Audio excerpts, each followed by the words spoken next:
আসসালামু আলাইকুম দর্শক বন্ধুরা, আপনারা সব কেমন আছেন? আশা করি ভালোই আছেন। আমিও আলহামদুলিল্লাহ ভালো আছি। এই যে এখানে দেখতে পাচ্ছেন 6টি গাড়ল এই ভাই কিনলো। ভাই গালগুলো কত দিয়ে কিনলেন ভাই? 90,000 6 পিস।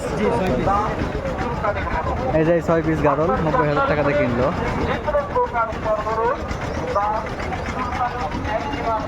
ডুগডুগি বাজার থেকে।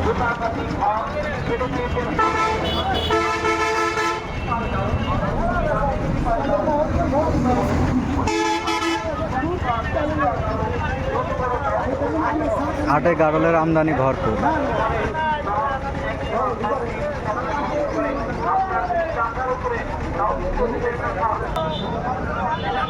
ডুগডুগি বাজারে প্রচুর গাড়লের আমদানি।